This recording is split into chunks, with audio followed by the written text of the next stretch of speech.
Now, today we want to look at the mess in education system. Most people and most students and graduates are always asking themselves, what is going to happen? And out of so many graduates that are coming out of different universities, they are outside there stuck on where to start from. The environment after school is too hot, and most graduates are asking, what can they do to survive? What can they do to live a better life? You see, the biggest challenge that we have with the education system, it teaches us to go outside of the university and look for jobs. Well, we will look for the jobs, but the question is how many are creating those jobs?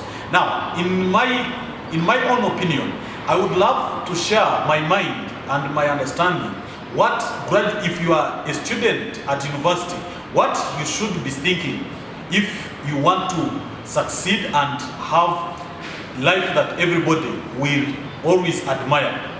The first point that if we can try to analyze this together is you ask yourselves how many university graduates are getting out and they are creating jobs versus those who are looking for jobs. If we have at least 20% of graduates creating jobs, then the other 80% would get jobs through these companies and institutions and businesses that are created by the 20% of university students that are looking at creating jobs.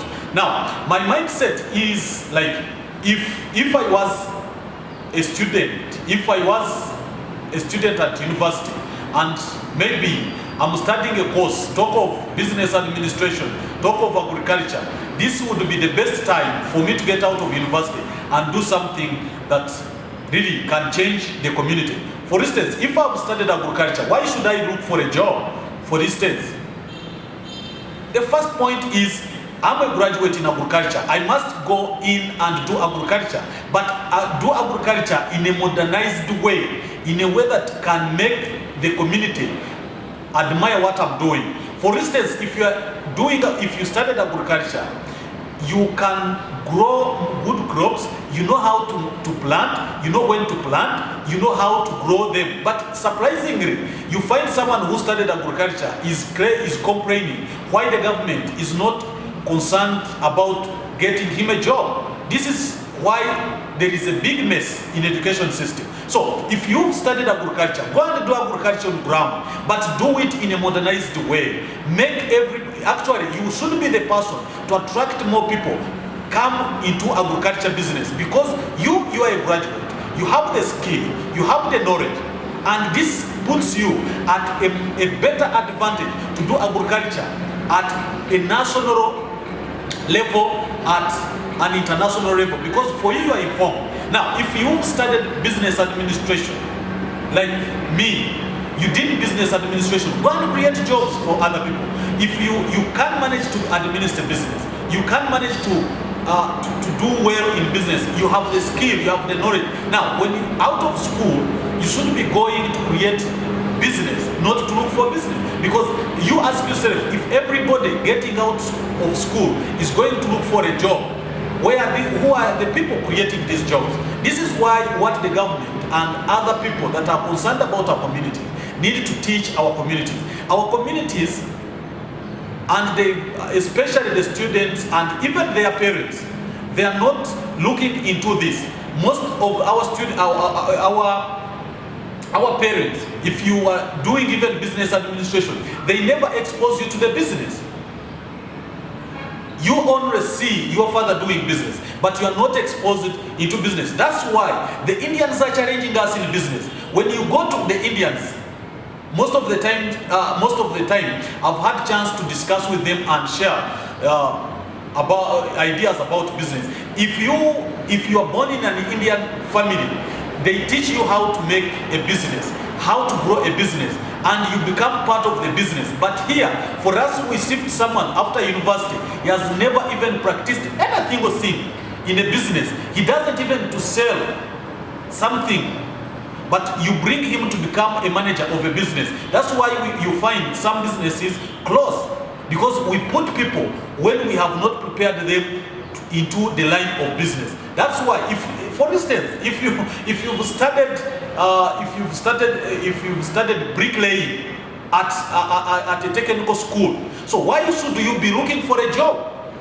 That is why at some point I ask myself so many questions. What is wrong with our community? What is wrong with our societies? Because if I've studied bricklaying, I should be the person to come and start bricklaying in our community, so that I attract more people to come and join me, because me, I'm looking at becoming a supplier of bricklaying. I'm looking at building a factory that is going to be laying bricks, and that's all. That's the big vision that one should be coming. But the question that the biggest challenge that we all have is because we want to start big and we fear to start small. We want to start from where we should be ending instead of getting to know where we should be starting. Actually, this is something that really challenges most of our mind. What you should be ending with is what you want to start with. The little capital you have, the little skill you have is enough for you to start. Actually, what is affecting most of our communities is the fear. They have the feeling like, what if it doesn't work? How will the community see me? But if you are concerned about your success, if you are concerned about your future, then you don't need to look at what other people are doing. You don't need to look at what other people are going to say. It's your goal. It's your vision. Come up with your vision. When you grow your vision, you will attract the community. You will attract every person that has money to come and invest in you. But if you are there having ideas, but you are not putting your ideas into action, nobody is concerned. Trust me, even the world is not concerned. Even God himself who created you may not be concerned about you.